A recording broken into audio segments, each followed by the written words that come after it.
जिन्नात को लेकर इंसान को खास तौर पर रात के वक्त बहुत सारे अजीबोगरीब ख्याल आते हैं। काफी लोग तो जिन्नात की पकड़ में भी आ जाते हैं। जिन्नात का बसेरा खास तौर पर कहाँ होता है और क्या हमें जिन्नात से डरना चाहिए या फिर जो हम बचपन से सुनते आए हैं वो सब कुछ बकवास है। आज हम इन सवालों के जवाब कुरान व हदीस से जानेंगे। नाजरीन, आप देख रहे हैं डिस्कवर उर्दू और मैं हूँ आपका अपना वफा अमजद अली। अल्लाह ताला ने वैसे तो बहुत सारी मखलूक़ात बनाई हैं, लेकिन उनमें से सिर्फ दो मखलूक़ात इंसान और जिन को अपनी इबादत करने या फिर ना करने का एजाज़ अदा किया है, और क़यामत के दिन अमलों का हिसाब भी इंसान और जिन ही देंगे। बाकी मखलूक़ इस खफ़े से आज़ाद है। नाज़रीन, जिन्नात को हमारी आंखें देख नहीं सकती, जिस वजह से उनके बारे में कुछ मनगढ़ंत और गलत अक़ायद जन्म ले चुके हैं, जिनका अक्ल और इस्लामी तालीम से दूर दूर तक कोई वास्ता ही नहीं है। पूरी दुनिया और हमारे मुआशरे में माना जाता है कि जिन्नात इंसान के दिमाग और सोच पर हावी होते हैं, लेकिन कुरान मजीद के अंदर इंसान को अशरफुल मखलूक़ात कहा जाता है, जिसका मतलब ये होता है कि जिन्नात इंसानी दिमाग पर हावी होने की जुर्रत भी नहीं कर सकते। सवाल ये है कि जिन्नात इंसान पर हावी और उससे अजीबोगरीब हरकतें या फिर उसको मार भी सकता है, या फिर हम किसी जहनी बीमारी को जिन्नात का असर समझ बैठते हैं।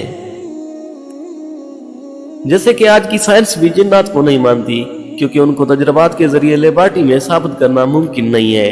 क्या हमारी इस दुनिया के अंदर जिन्नात की दुनिया मौजूद रखती है, और अगर मौजूद रखती है तो इनका बसेरा, खाना पीना, रहना सहना, जिंदगी मौत, उनकी कितनी किस्में हैं और इंसान से उनका ताल्लुक क्या है।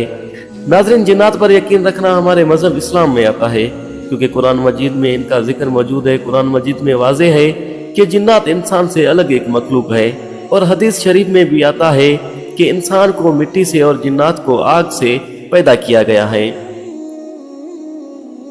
आदम अलैहिस्सलाम की तख्लीक से 2000 साल पहले जिन्नात यहाँ मौजूद थे, जहाँ आज हम इंसान रहते हैं, लेकिन ये बहुत सी सरकश और फितरों के शिकार हो गए थे,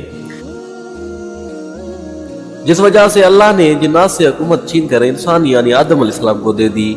और फिर हजरत सुलेमान जिन्नात पर हुक्मरान भी रह चुके हैं, और जिन्नात उनका हर हुक्म मानते थे। बैतुल मुक़द्दस की बुनियाद भी हजरत सुलेमान ने जिन्नात से रखवाई थी। नाज़रीन, जिन्नात इंसानी जिस्म पर दाखिल होकर इंसान को बहका सकते हैं। ये वो सब कुछ बता सकते हैं जो इस वक्त इंसान सोच रहा है। इसके अलावा वो गैब के बारे में कुछ भी नहीं जानते। वो उस वक्त इंसान के जिस्म पर दाखिल हो सकते हैं जब इंसान बहुत ज्यादा गुस्से की हालत में हो, और उस गुस्से की हालत में इंसान से वो तमाम तर गुनाह करवा सकते हैं, जिनमें जना और कत्ल तक शामिल है। लेकिन नेक लोगों के ये करीब तक भटक भी नहीं सकते। नाज़रीन, कब्रिस्तान, वादियों, सुराखों और घरों की छत पर इन खफीस जिन्नातों के बसेरे होते हैं। इसलिए सूरज गुरूब होने के बाद बच्चों को अकेले खेलने से मना किया गया है।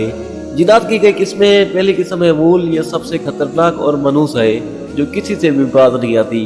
ये मुख्तलिफ शक्लें बदल सकता है और मुसाफिरों को रास्ता भटकाता है। दूसरी किस्म के जिन्नात को कहते हैं सलाता। ये जब भी किसी इंसान को देखता है तो नाचना शुरू कर देता है, और इसे इंसान के पीछे भागना और डराना बहुत पसंद है। तीसरी किस्म के जिनको कहते हैं गदफ। ये अक्सर बिस्तर और यमन में पाया जाता है, और इतनी भयानक शक्ल रखता है कि इंसान बेहोश होकर गिर जाता है। इसके अलावा तीसरी किस्म मुल्हान से पहचानी जाती है। ये वीरान समुद्री जजीरों में रहता है। और चौथी किस्म कहलाती है मश्क। ये इंसान के आधे कद जितने होते हैं। इसके अलावा उनकी मजीद बहुत किस्म है। नाज़रीन, जिन्नात से बचने के लिए हमारे नमाज का पाबंद और हमेशा पाक रहना चाहिए। उम्मीद करता हूँ कि डिस्कवर उर्दू की ये वीडियो आपको पसंद आई होगी। मिलते हैं अगली वीडियो में। शुक्रिया।